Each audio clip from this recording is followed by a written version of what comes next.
Come on in. All right, everyone. Thanks for joining us today. People, it's going to be come as you go, as you please, come and go as you please. So feel free to come in, to head out if you need to stretch your legs, if you need to use the restrooms or get some water or anything like that. Feel free. Our house is your house. Our church is your church. And we're just so tickled to be able to be here for this really, really wonderful occasion.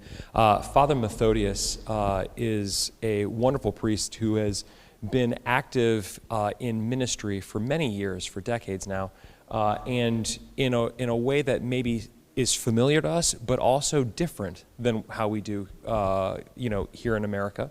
And we're so glad that he can be here to share some of his wisdom with us and just some of the experience that he has serving in Christ's vineyard across, on the other side of the Atlantic Ocean in Africa. The work that he does with the Orphanage, St. Barnabas, and the school is something that we're all excited to hear more about and hear how we can participate in it.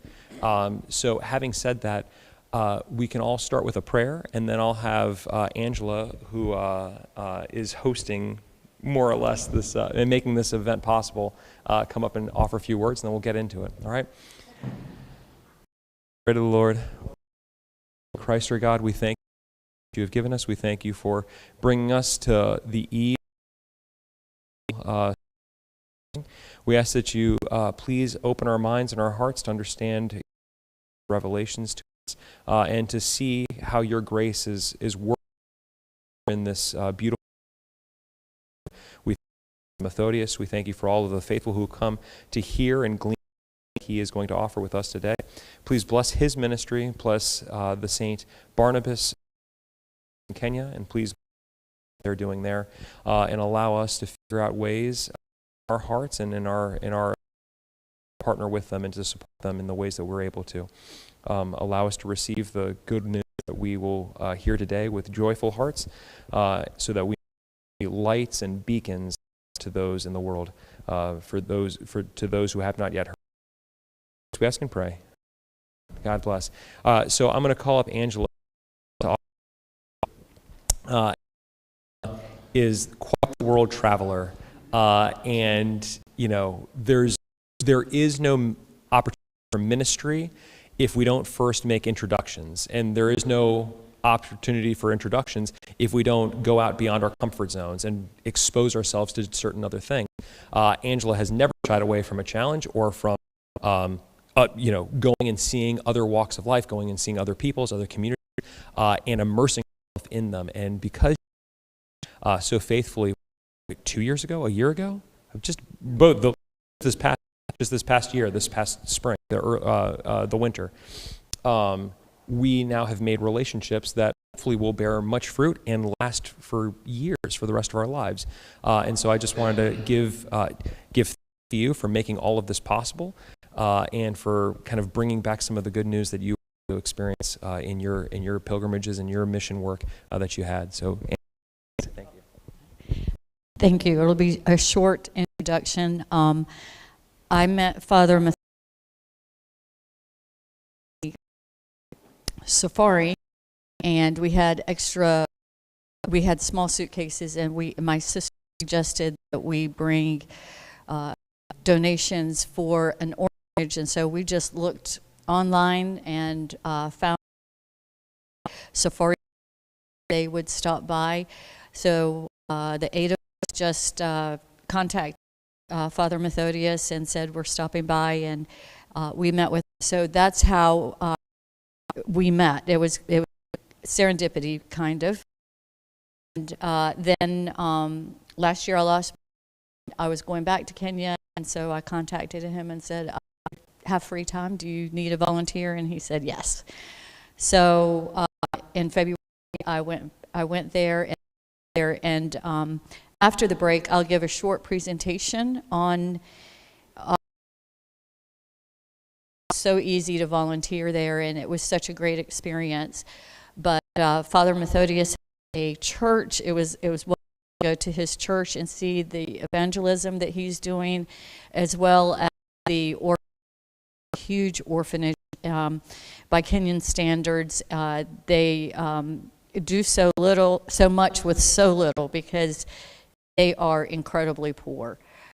As I'll talk about more, but I'm sure Father Methodius is going to as well.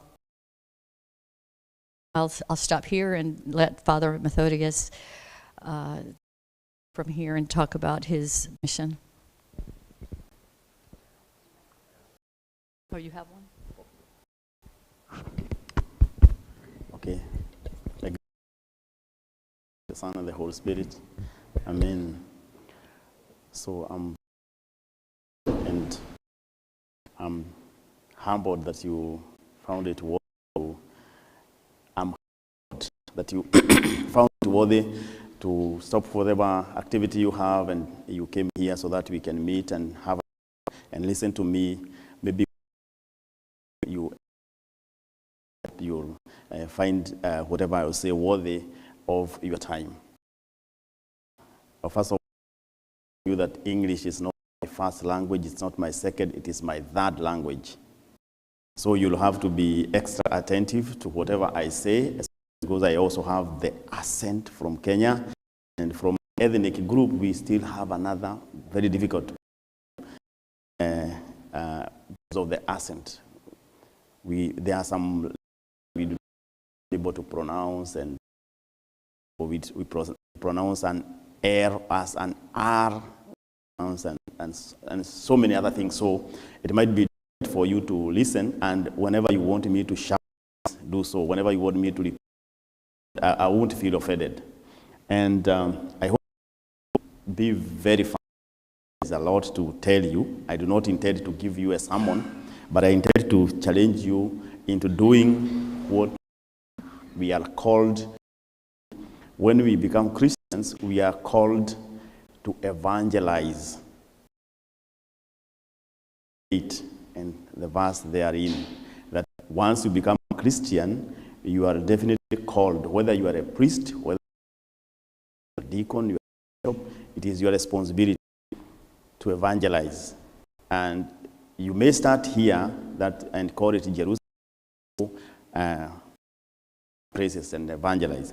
So first of all, I would like to introduce the church. It will take some time, but I'll try to be very brief so that you understand what is how it started, who started it, why it is the way it is, because everything has the way it is run, or the way it is because of how it was started and how it is being managed and those kind of things.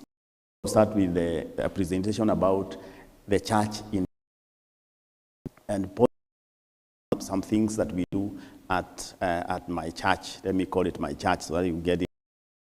So start by introducing myself. So I am well known as Father J.M. Kariuki, but my ordination name is Methodius.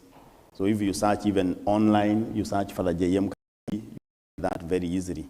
And in Kenya, you find me. And I am a married priest. I have 4 children, 3 boys and 1 girl. I'm the director of an orphanage called St. Barnabas Orphanage and School. I'm the director at St. I am the regional director at the Kenya Chamber and Rogian. I'm a graduate at Masai Mara University in Kenya. A student in Masters St. Paul University. And we talk about the origins of the Orthodox Church. Somewhere, because Christ was not there. Christ didn't start the ministry there, so how did it start? According to historical, the Orthodox Church, Christianity in Africa is considered to have begun in the 1st century AD. Doing the missionary work now, if it started that long, we will get to that. With the tradition stating that the Apostle Mark established the church in of North Africa at the time, making Egypt a central point for Orthodox Christianity on the continent. So now you know why we have the See of St. Mark. It is because Mark is the one who started the church, but it stayed in North Africa. Initially, Orthodox Christianity concentrated in North Africa, particularly Egypt. See young people here, you must be informed that Africa is a continent, not because I meet the think Africa is a country. So how did the Orthodox Church come or to sub? Daniel Alexander was a Roman Catholic of African ancestry who became initiated during this 19th movement to establish an African Orthodox Church, which led to the of the sub-Saharan Africa Christianity. Actually, the Orthodox Church in sub-Saharan Africa was introduced by an American. He got to Kenya around 1930 and established missionary work. And Kenyans learned about the Orthodox Church from America through South Africa. Through South Africa, that was around 1930s. In 1937, Bishop Daniel William ordained two of his students, Philip Kiande and Arthur Gatongo. Arthur Gatongo is later to become the first African bishop of the Orthodox Church in Kenya.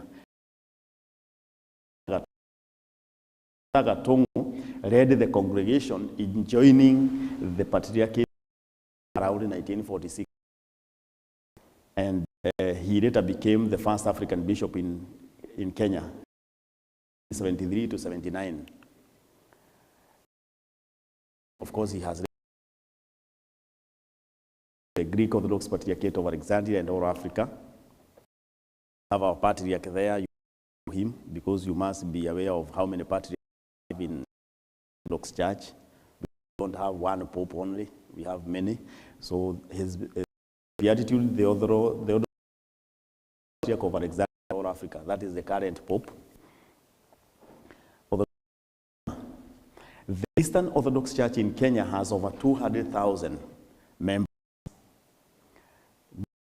For the largest Orthodox church in sub-Saharan Africa.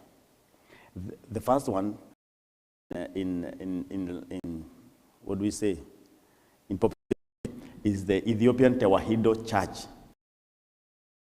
6 million. The second one is the Eritrean Orthodox Tewahedo Church at 1 million. The third one is Coptic Orthodox Church of Alexandria. We have the number for that one.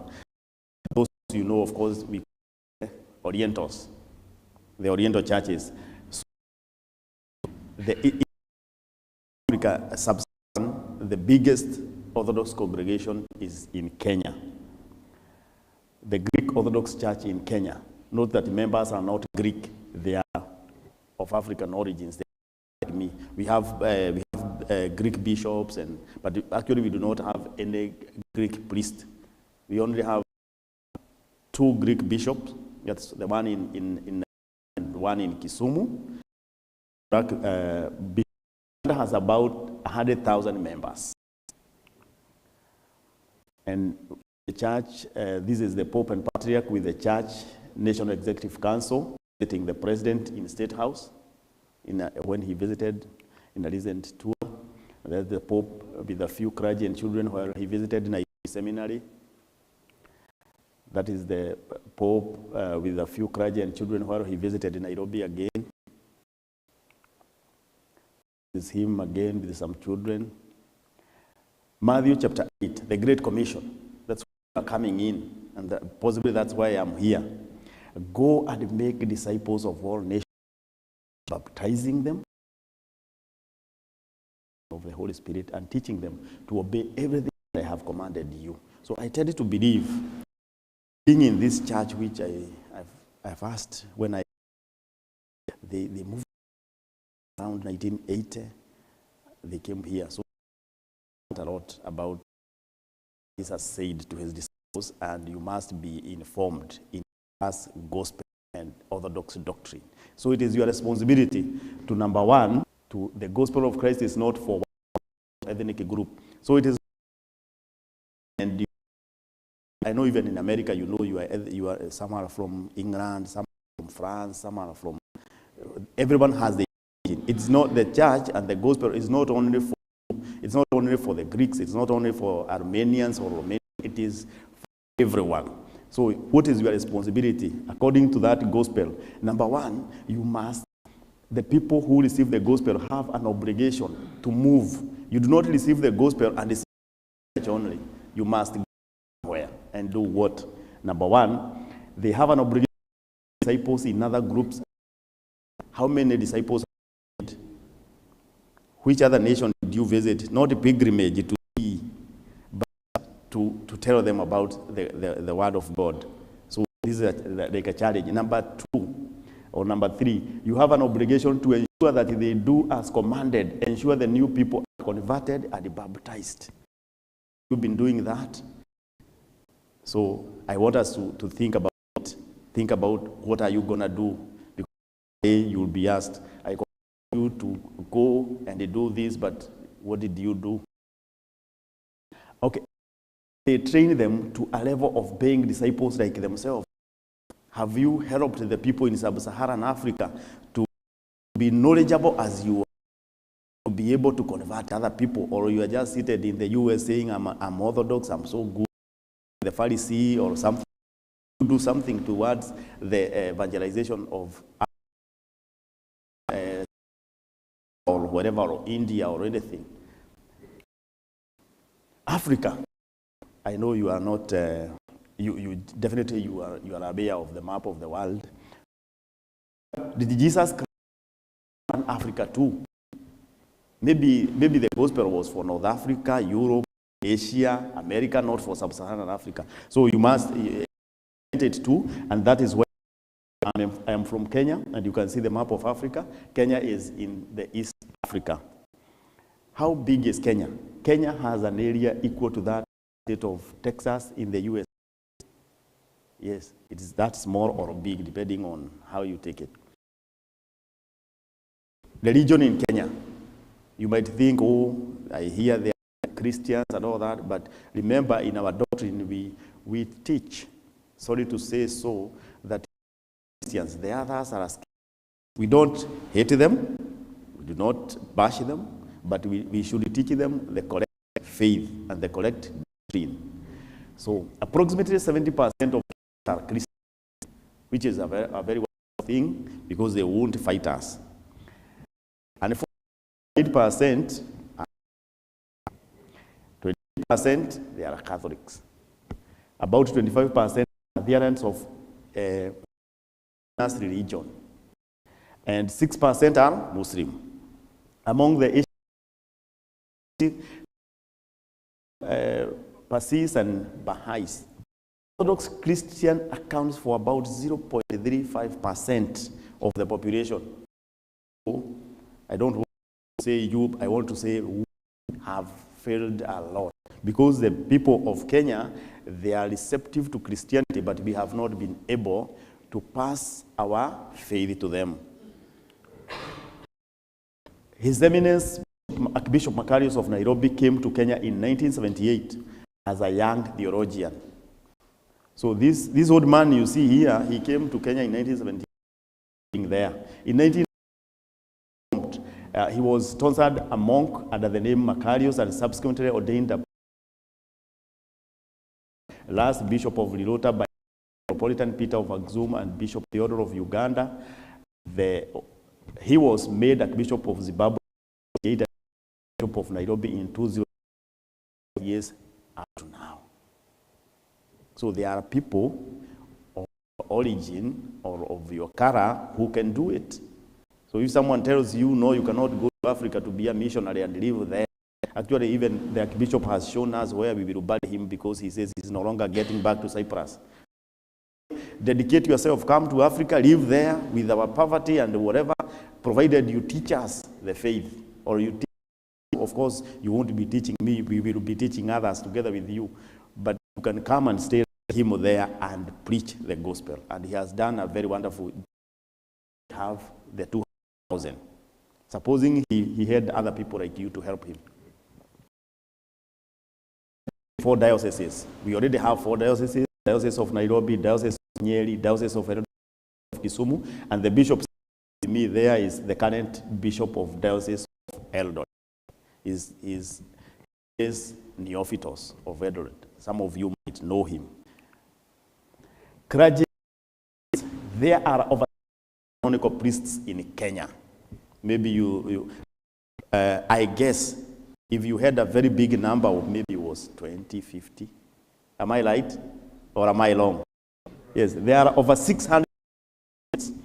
Most of these clergy serve an average of 2 communities, so they are not big communities. The community average about 60 baptized members. 160, of course, they don't go to church every Sunday. The church is spread all over the country, so it is not considered. It is over 43 ethnic groups speaking completely different languages. For your information, I'm a woman from a completely different ethnic community, and they have a very hard language for me that I don't know the language of her ethnic language. I cannot speak it. Speaking, I can't tell you what that's, so you have to speak another language. Another thing, I mentioned that so that you know when I say 43 ethnic groups, completely different. It's like Russian and what? And English. Yes. That if you want to listen to the other one, you have to learn that one. Sit down and learn. It's not something that you can just know. The church is mainly rooted in charity, and therefore, a majority of the Christians are very poor and unable to financially support the church. Our church, that is what I mean, the church. Because when the missionaries come there, they help people, they help children, and eventually we are left with the people who are looking for help in the church. So even these parishes who have 150 people, most of them, they are looking for help. They didn't come most probably for worship, they came to look for help somehow. A majority of the clergy are drawn from a poor background. Most have secondary education meeting grades below average. Most are living in abject poverty. They live in very small farms, engaging in family gardens that prepare food for the table. The diocese, for the most part, supports the clergy with $100 monthly stipend. So these clergy are very poor. So you might hear that there are 600 that you say, oh, they have very many priests, they can. These people can get food, so there is no way they will be even thinking of doing some missionary work. I am working among the other group which has education and is able to do business, maybe the 2% or the 1% of that. The dioceses are run with from outside the country. You see now the problem. The priests are not able to raise any money for themselves, and the dioceses don't have any local money. Even the bishops, you see America to look for donations, because, and it is not that Kenya isn't able to do that. It's only that the church is composed of the most poor people. So we need you to come so that people can interact with you and they see even rich people can be in the church. So the few rich people can join our church and we will be able to support ourselves. However, parishes are run without failing to have at least a Sunday service. Despite the fact that we are very poor, almost every priest will at least be in a church on Sunday. Give us all that. Missionary organizations like OCMC help with it. When you see, we have missionaries like OCM, mission organization is there, it is present. Mostly when they come, I want to call it fall into temptation of poverty which is there, and they feel like the only way to give people food and whatever they need. But we didn't need missionaries who will not care about poverty, like giving the gospel itself. Is sleeping outside, or despite the fact you might not be able to make everybody rich, but you can make the poor and the rich at the same time be Christian and be Orthodox. It is possible. Overwhelming, and they do only so much. The fact that OCMC is trying so much, cannot reach one. That's why even myself, I am not waiting for them to come. I have to come here and speak to you. Photo with a big and a group of. When you see that photo, it should tell you that not many clergy are wearing similar vestment. They are different colors like that. Different color. That tells you those second-hand vestments brought from Greece, Cyprus, even able to purchase a vestment, a set of vestment. That is my parish in Methodius Orthodox Church, the church that Father Methodius J.M. Kariuki serves. That's that. What is Orthodoxy like in Kenya? How do the people worship? So, baptism, we can take someone to the river because we don't have a swimming pool or a font. And this one was a baptism that we went to a nearby river. And because we do not want to sprinkle water on adults, we wanted to dunk them, immerse them properly, fully, 3 times.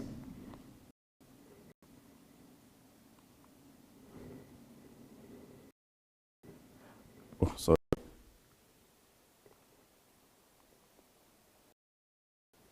This is another baptism. So when we say, how does it look like? I don't want to start giving you stories, oh, we'll be baptized in an oil drum. That's an oil drum. Baptize them in the name of the Father, the Son. That's a young girl being baptized, a baptism at the orphanage. This is, recently we built a pool at the parish. This is baptizing someone there. Philanthropy. The real activities of the church, for the most part, have been overshadowed.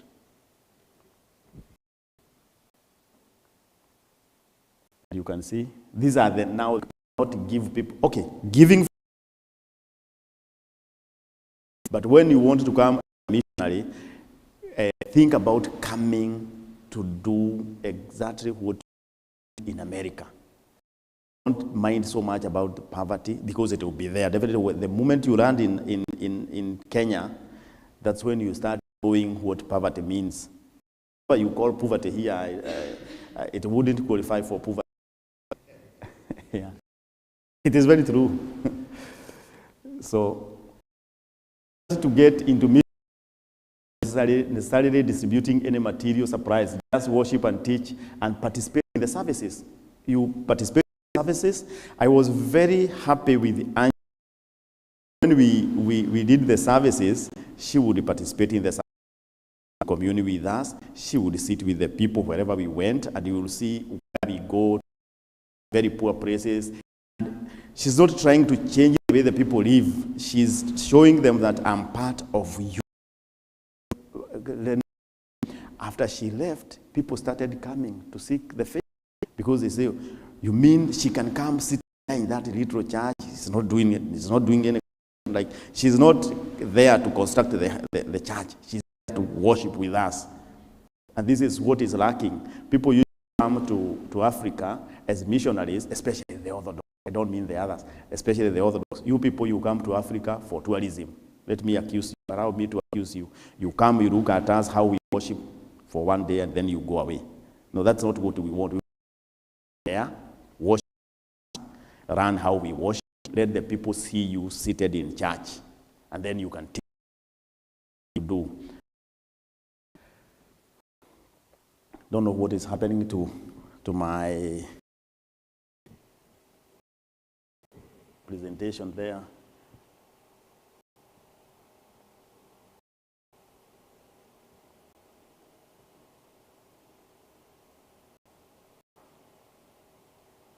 It's repeating itself.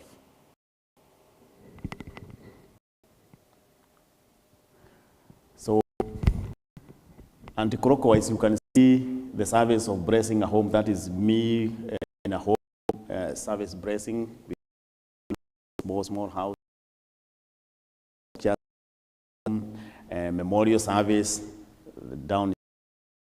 I hope it. I want to play that one.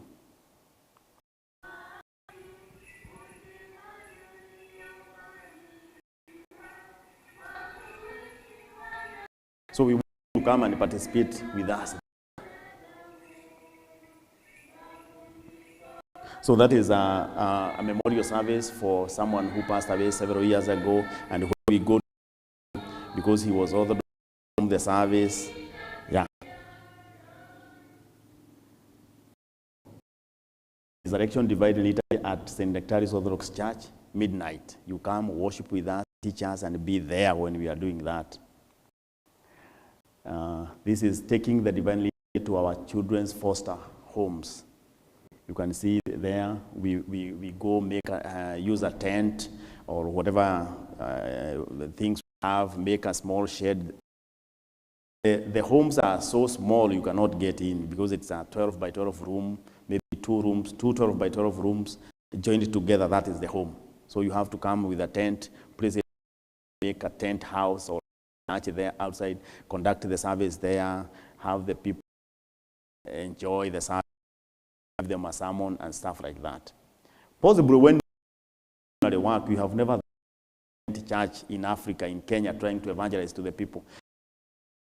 We invite neighbors. This community in Kenya is very social. We have a very social life. It is not, we don't go to our homes, and possibly, I understand it's because possibly of the climate. During winter, it's so cold, and the other time it's so hot, you cannot keep walking in and out of the home.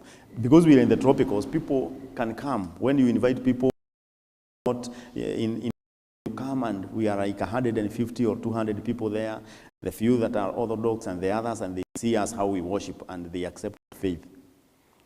You can see me there. That's another home.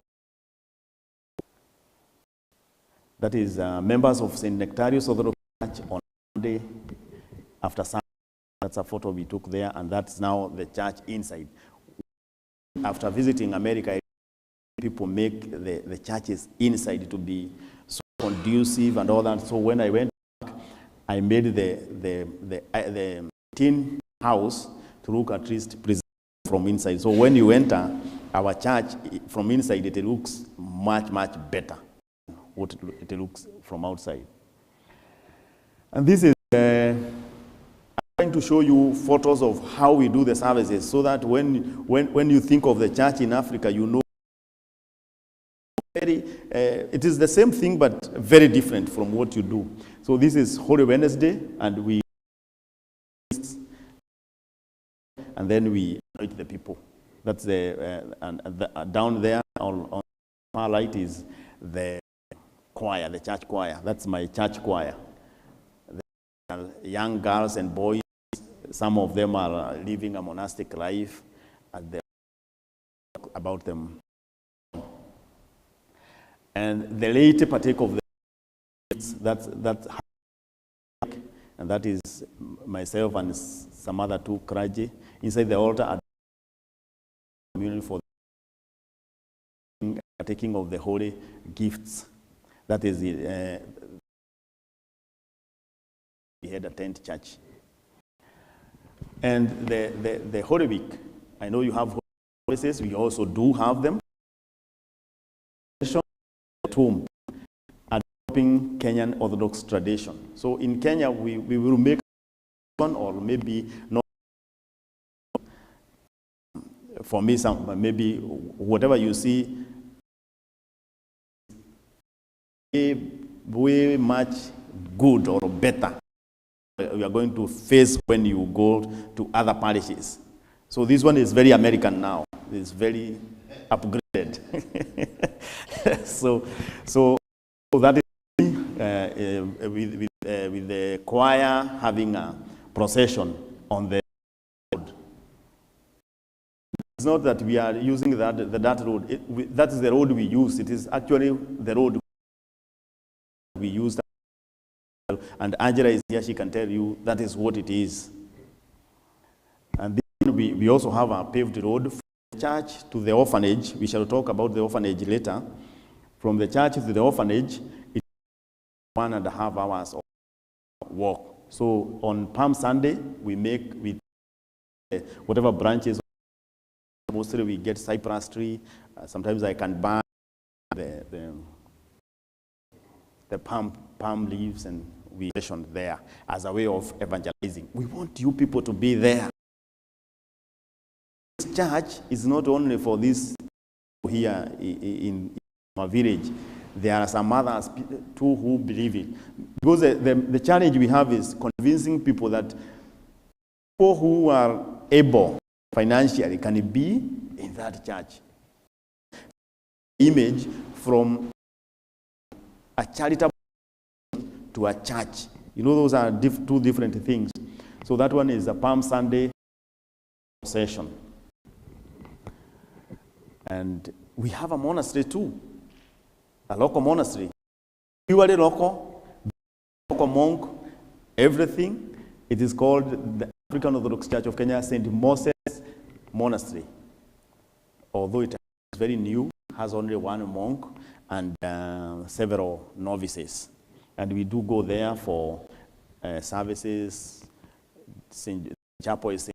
Chrysostom, so when I get out on 13th, we will have the feast day of St. John Chrysostom. In August, we do the feast day of the patron saint. And it is only 1.5 hours drive from our mission center or the orphanage. How do you take part in missionary work or missionary activity? All to come and volunteer. A lot needs to be done. In our areas I have been explaining to you.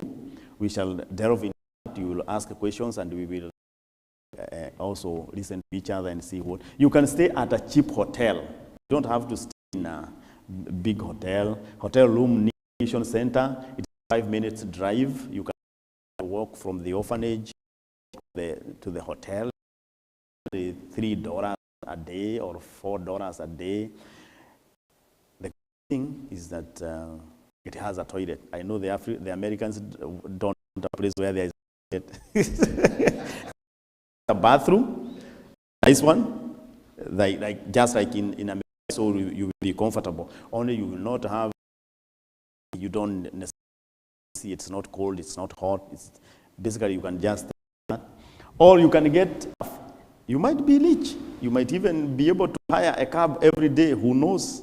I don't mean only people who cannot afford, and you might not be ready to stay in that cheap hotel. So you can get a 5-star hotel, 3-star hotel, 4-star hotel. They are not 30 minutes drive away. We are lucky that we are to drive 30 minutes and get to a tourist attraction site where we have very many. I think that could be the second, third, or fourth town, the major hotels, where they would do even international conferences and all that. It is up country, it is in the countryside, but we have that small town there with so many hotels. We do not, the hotels are very expensive. I've not gone into one, and apart from just visiting, like having coffee and go out because I cannot afford to. Soon we shall have small houses adjacent to the mission center. We are hoping to raise funds to how to build houses where you can come stay in our own house, where you don't to go outside. You just walk in and walk and work at the orphanage. I think that was it, if I'm not wrong. So.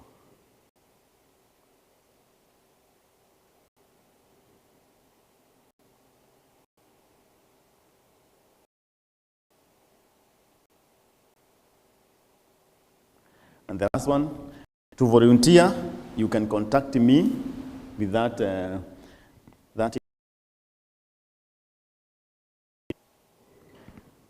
is email. You can donate to outreach, make a generous donation online, and that is it. Thank you very much for listening to me. I'd not wish to continue with the overview of the church. Maybe we can have an interactive session, and you ask me questions. I'll try to answer the much I can, and that is it. So, if you have questions, please let me know. Pardon? Does anybody have any questions?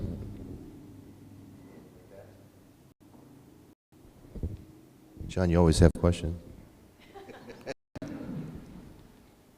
Explain how the reason you have to go out because no one has a car. If you don't go out to them, they cannot come and worship. Okay. To go for the mission or to take the divine liturgy to homes, actually, I do have, we have a bus. We see that when I talk about the orphanage. We have a bus. Actually, we have 2 buses and we have 2 vans that we use to ferry the children to school and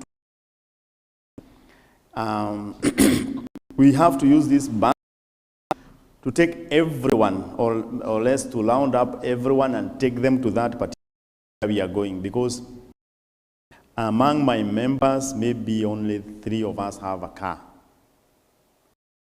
Others means they would have to take a taxi, a motorcycle taxi or something, and they are poor people, they cannot afford that.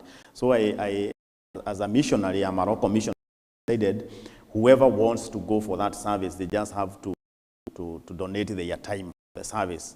The bus comes along the road, you come out, be taken to the wherever we are taking the child, because now we're going to different directions and it is not close together, so they are taken there and they are taken back.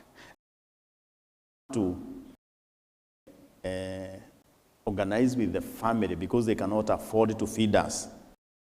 With the family, whatever, I ensure that whether they will get $5 or $30, whatever they have to get something, because I don't want to teach them the priest who cooks for everyone.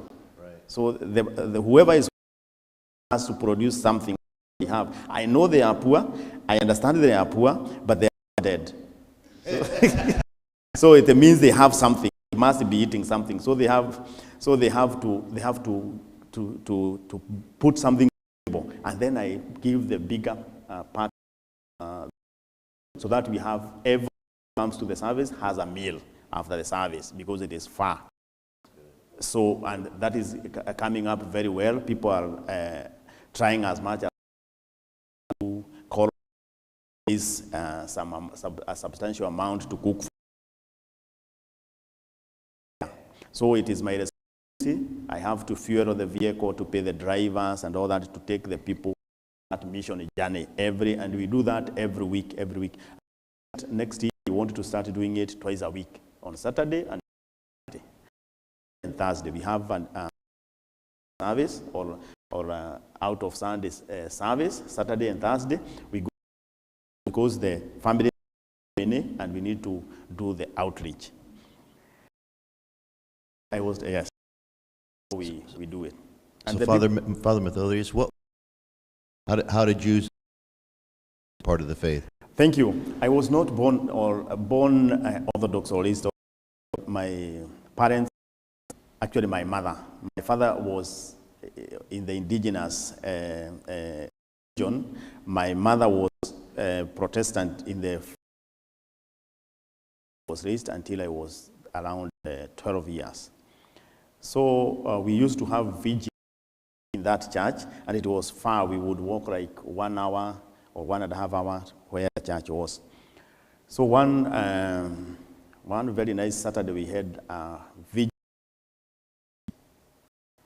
So we had now to walk home, and we walked and slept. I was so tired, I did not enough to go to. I stayed at home. And of course I was becoming a teenager, a bit naughty, didn't want to go to church. So, but because there had been a school a short distance from our house. I had people singing from that school. But I thought, because I can't walk that far, just get in here. After I woke up late, the church where they are, just go to church there. Sunday I will go to my church. So I went there. It was a new which had been given a class to do services there. So I participated in the service. I was doing, I don't know what they are doing, I don't know, no song. The Greek. Imagine somebody who has never had a chant, the Orthodox Church way of worship, coming from a Pentecostal church and getting into that. That was me.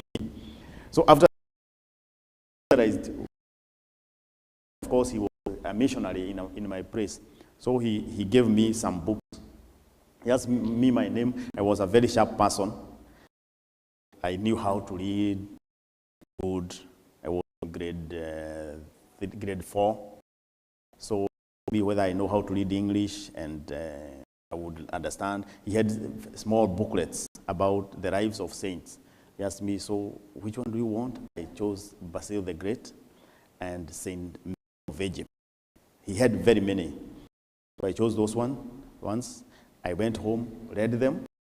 On the following Sunday, I thought, I have these 2 books, so I don't have to go to my church.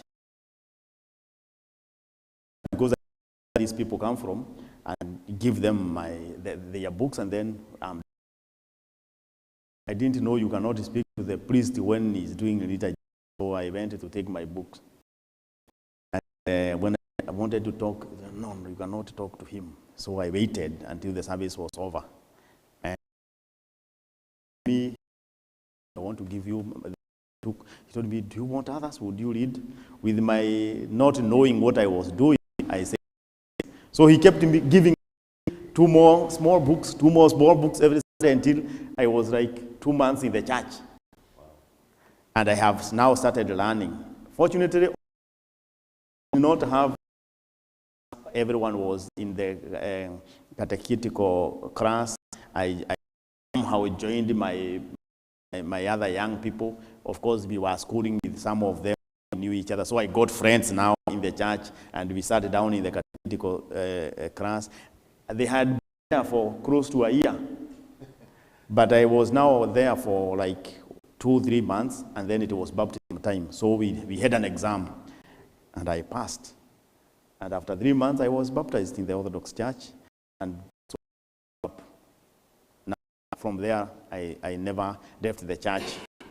After my high school, I passed to go to the university, but I deferred my class waiting to be admitted to the seminary. So I stayed for 3 years waiting.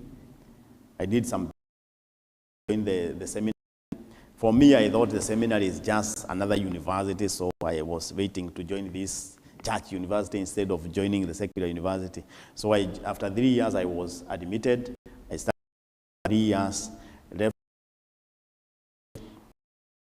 I actually married during my after I finished the seminary. I stayed at. I migrated from not go to another. Now where we live. We settled there with my wife. So she got a job in a private mission school. She was employed there, and I started doing my small businesses, buying and selling things. And then I got a job at a studio nearby as a photographer. And life began like that at that small town. Later on, I would be ordained in 2010. I'll give you that how I was ordained, because I never, after going to the seminary, I kind of, so that's why I never went back to my town, and I didn't want to stay in the city because they would tell me you have to become a priest. So I kind of ran away and joined the university there and studied, worked. Fortunately, I was blessed with a very good head, so I could work and stand with a family. By the time I finished the seminary, a kid was not working, so I was the breadwinner, student and breadwinner. But of course, in Kenya, it's not. Maybe when we say bread, we mean one slice of bread. Yes, please. So,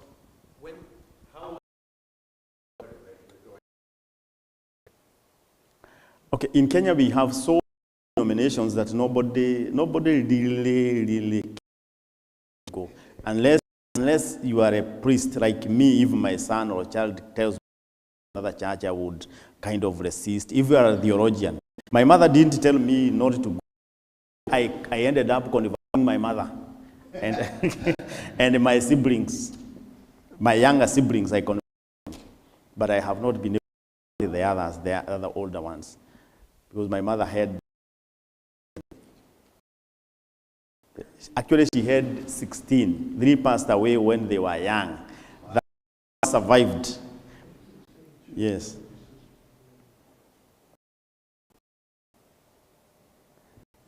Any other question? Have I answered that question? It's not a very big deal in Kenya. How about your father? How was your father react to becoming a Christian? My father wanted to be Orthodox, but actually to be baptized. He was a veteran, an independence veteran, so he killed so many people during the war. And he felt like, well, I better remain a veteran. But at some point when he was over 100 years, he wanted to be baptized, but he got an accident before that and he passed away before he was baptized. So that is it. But he was a very good man. He was, we loved him. And he basically lived with the Christian values.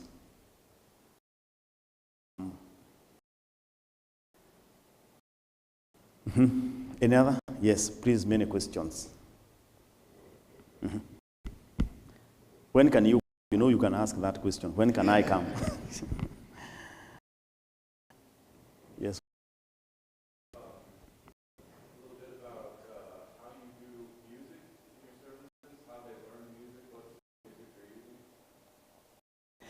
Yes, in the service we use the Bible music done in choir format. When we break our, we do them in choir format. We are trying to do them as possible in music. So there is not like one person chanting or some chant, but most part of the liturgy is the priest and the choir plus the whole. It is everyone. And then after the service, we have where we sing some songs with the drums and with the linga, and some churches they have keyboard, and it is very festive. Everyone, when we are taking bread, everyone will come and take the sing and go sing several songs. So do that. When, during the liturgy, after reading the gospel, the priest, that's where we give the sermon. So before the sermon, we will raise something on a table like in front, and everyone who has something to will walk, put something, and go back as we sing a song or two. That's for the Africans who the African Orthodox. That's now the.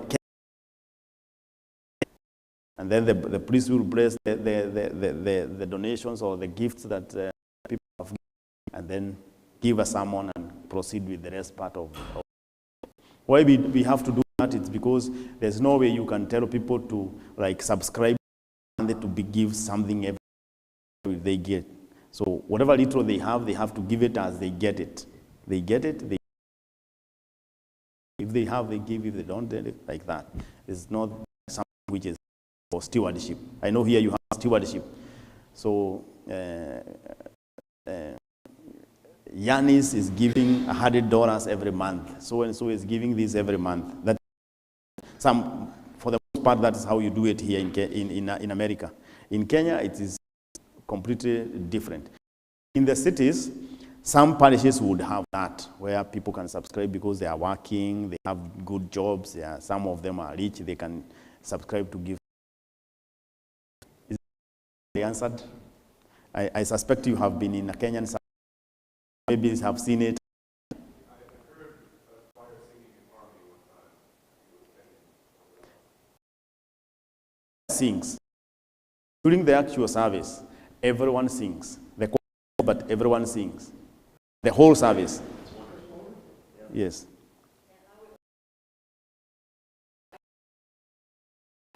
Those choir members have handwritten the whole service in their books. They're not printed. Somebody took the time to write all of them. Yes, I actually tell them it is easier to see when you can read. I know I can buy them the books because there are some printed books in Nairobi. I pretend I don't know where the books are because they don't have the money to buy. So I tell them, you need to sing. Where will you read from? So you have to write. So everybody among the choir has a book, a notebook where they have written all the hymns of the liturgy, all the parts of the liturgy. Get another one for yourself. Nobody is punishing you, but if you don't do that, you have to stand, or you have to cry. And people will ask you, why are you not in church? Even if you are an old grandma or an old man, if you are not singing, people will wonder, did you come to church? You think this is circus? You came to watch? This is the African way, because actually also in our religion or traditional religion, everyone used to sing. So the church where you sit down and someone or some other people sing, they do not that one as church, that one as like entertainment or something. Yes. Mm-hmm. Mm-hmm.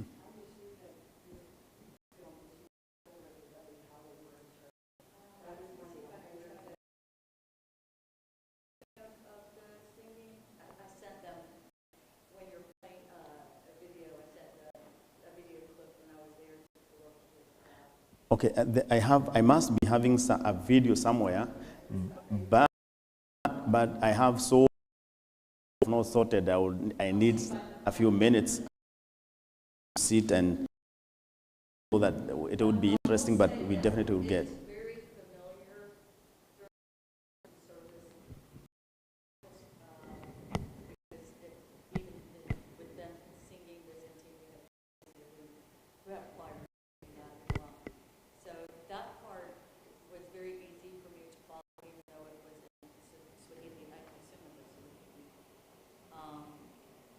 But at the end, when they're beating the drum and beating the ringa, it's very, very African and festive. They're dancing.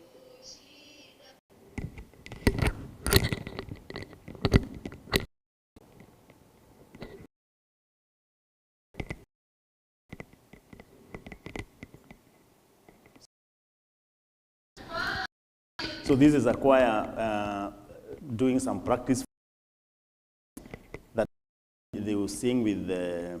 Actually, here they went for a burial. When somebody dies, do you console the people before the burial? You go there maybe for 4 or 5 days. You go to their home. You sing. You worship together. You console. This is the practice. So some children lost their father, and so the whole choir went there. So they took. So this is it. This is what they are doing now. You can see the public address system. There's a lot of people here. That's why they even have that public address system. So let's see how they.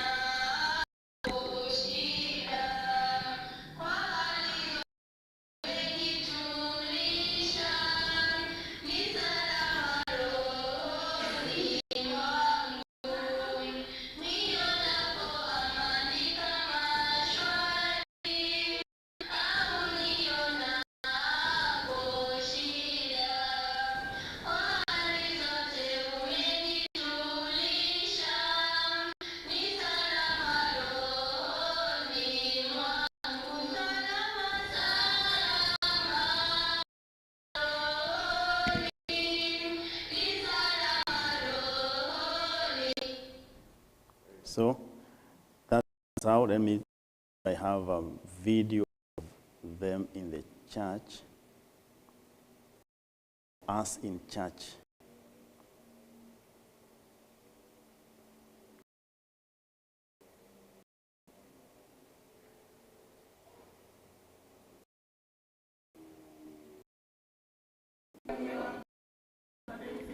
That is the Lord's Prayer.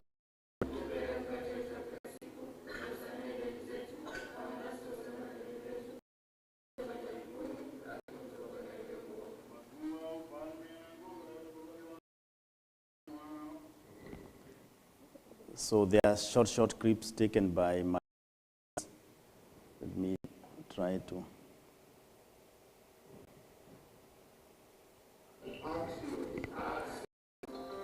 That's the bishop when I was being made Father Confessor.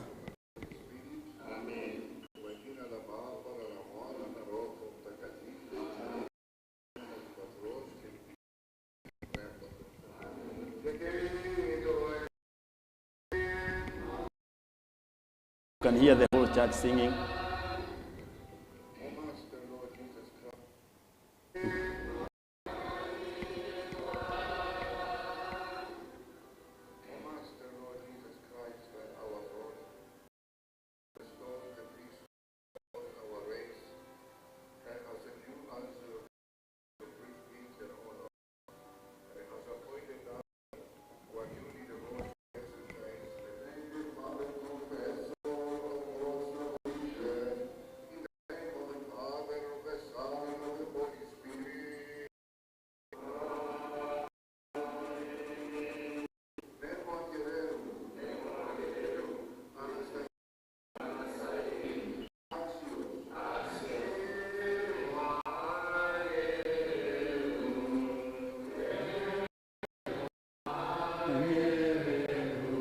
Axios.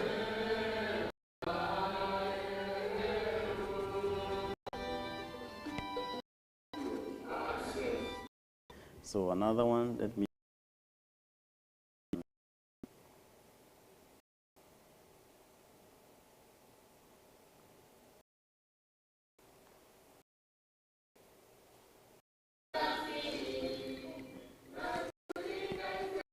So this is blessing. Save, O Lord, thy people. Save, O Lord, thy people.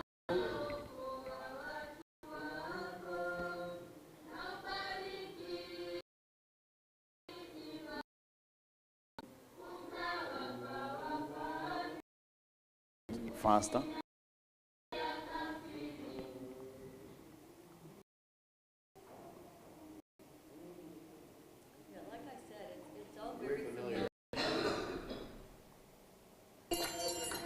So that is now the singing with the drums, and I think they didn't have.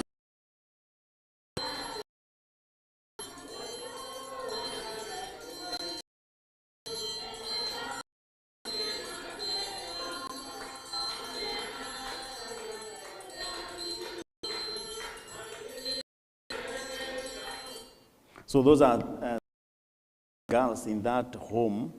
Their children are son of the woman who is staying with our orphans.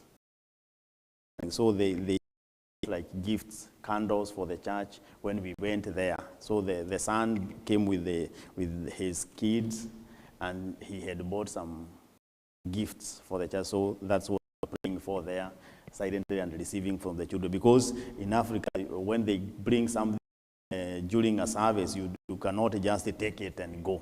You have to pray for them. That's what they feel like. If you just take it and go, that's like you are in the street. So, and you heard the singing there. I think there is some other singing here. That is blessing a foundation.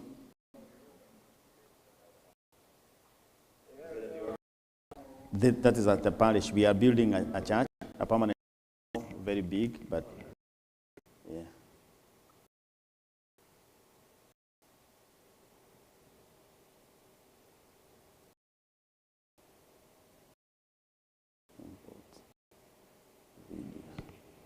That I am during communion. That's how.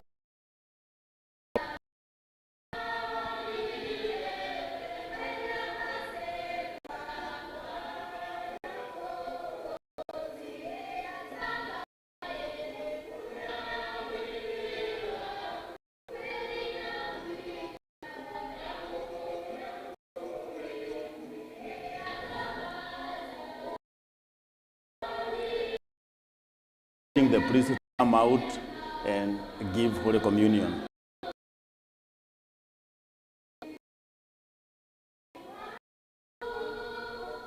That is in another parish that we had visited.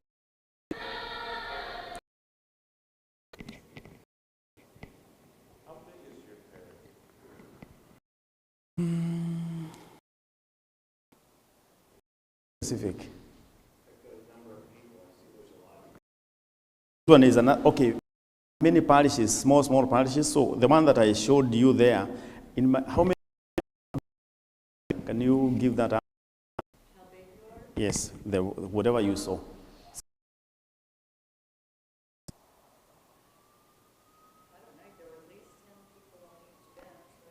Yeah.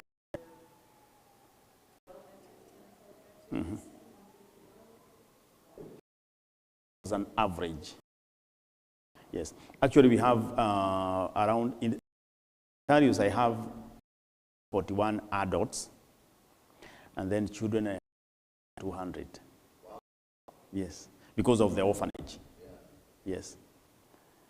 So youths and teenagers, I have over 40, and now from 13 years, very many.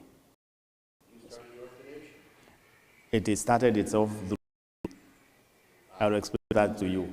Yes. Actually, it's not the way we say through me. It started miraculously. In a miracle. It's like nobody sat there to plan to start anything. I'll show you how it started. I don't know whether we are going to have a break or I should dive into the orphanage now.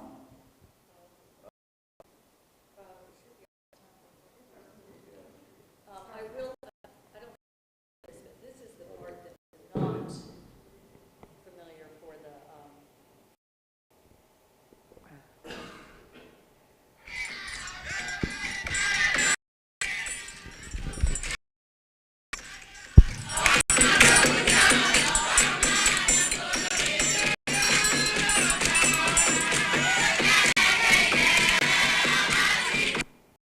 yeah. Yes. Yeah.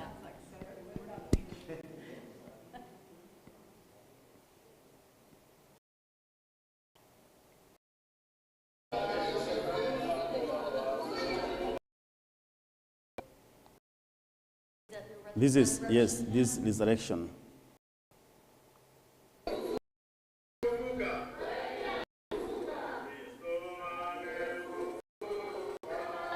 Christos anesti.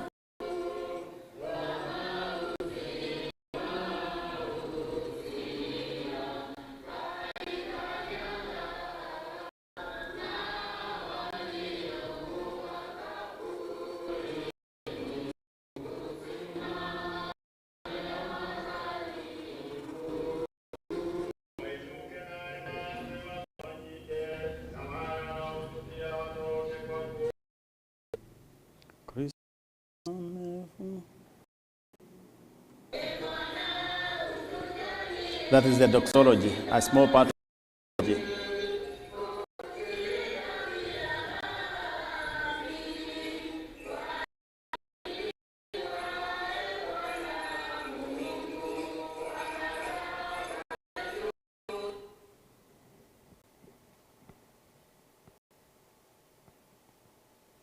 So it is actually like a professional.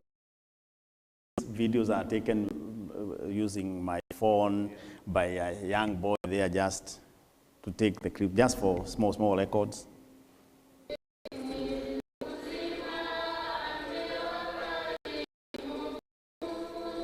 Small entrance, the same night.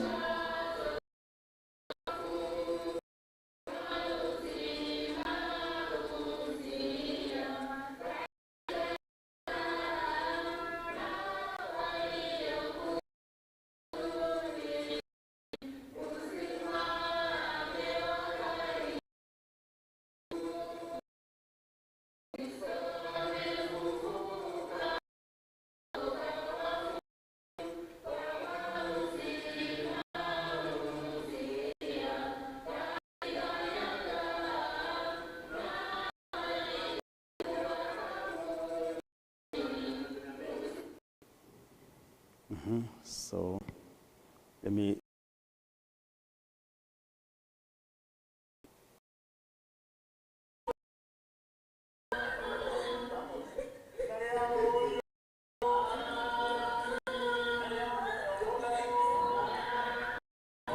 What?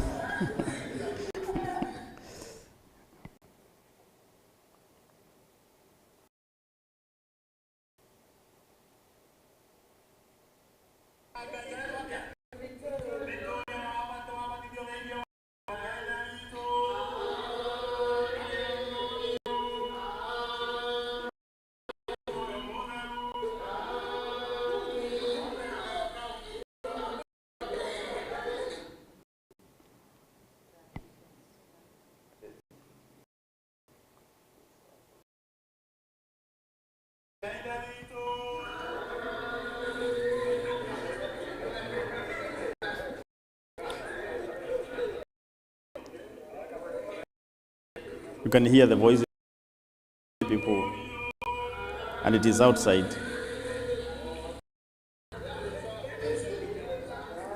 Yeah, it has to be 3.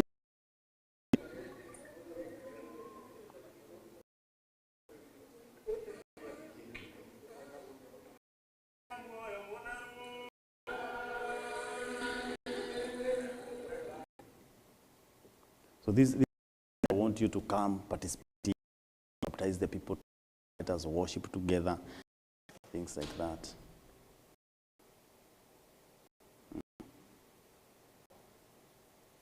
And this is your friend, Teacher Miriam.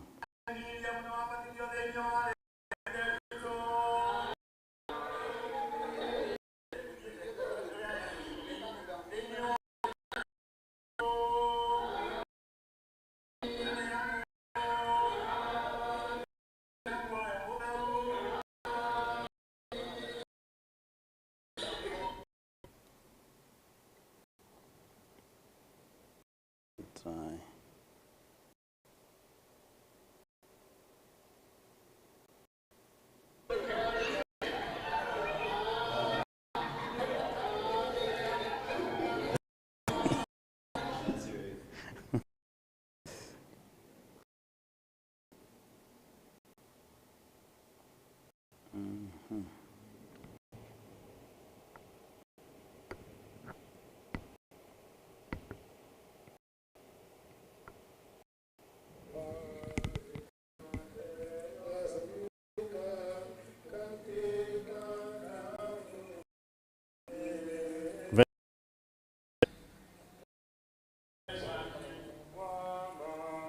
But very rainy and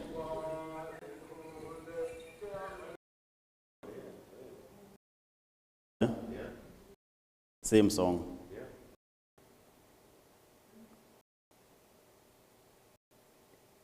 Well, the priest has to be there too.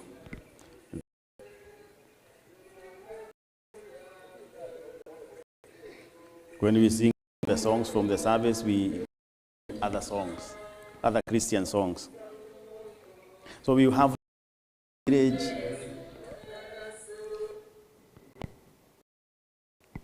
Let me now see if I have. And this is the Palm Sunday.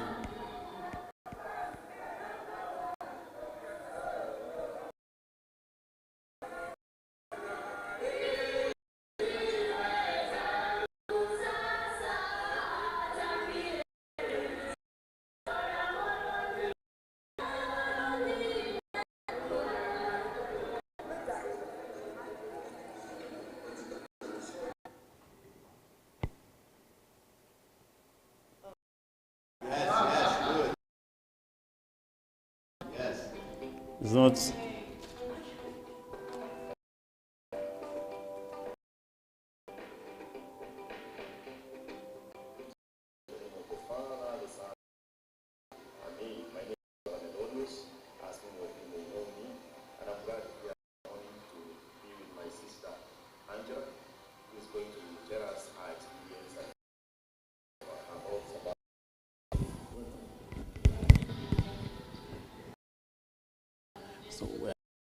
So talk now or later? Me? I think it's time for our break, Okay. and then right after that.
So someone read about communion?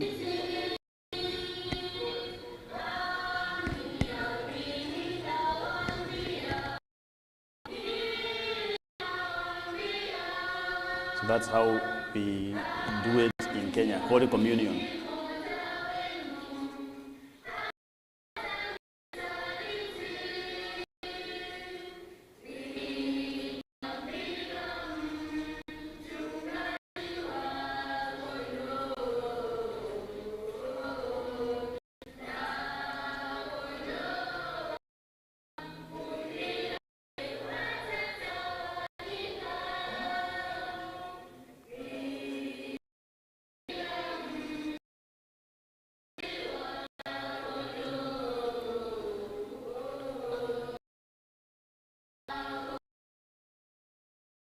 Let me talk about the people on Sunday. So if you ever go for a missionary trip to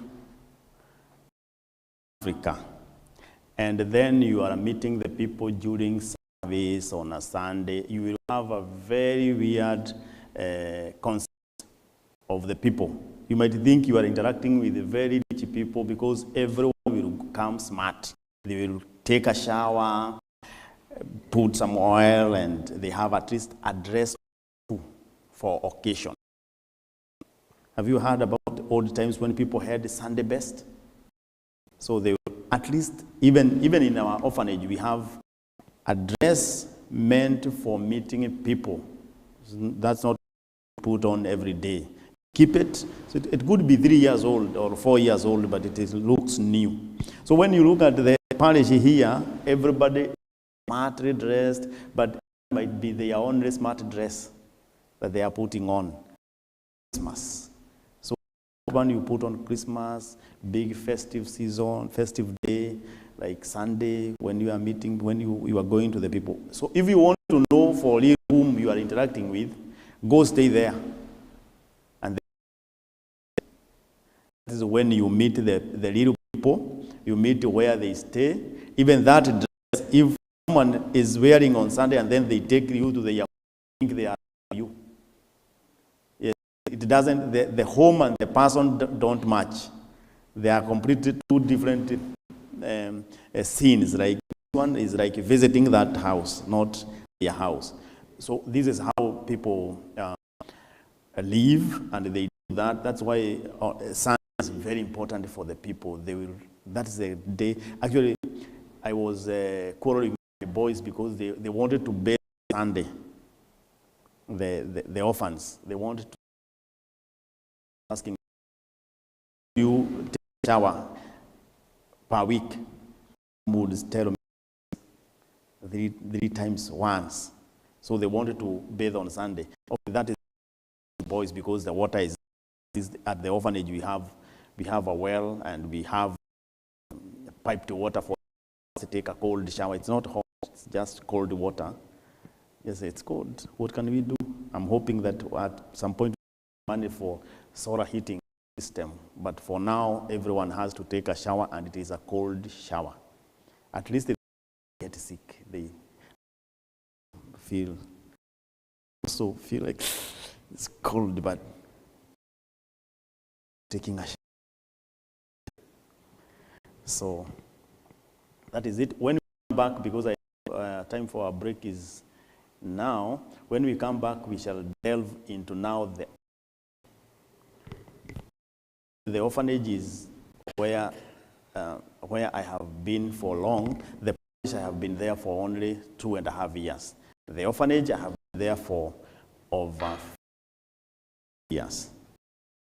Yes, so the parish was there. There was a small 3 people who had migrated from Nairobi, and a priest would go and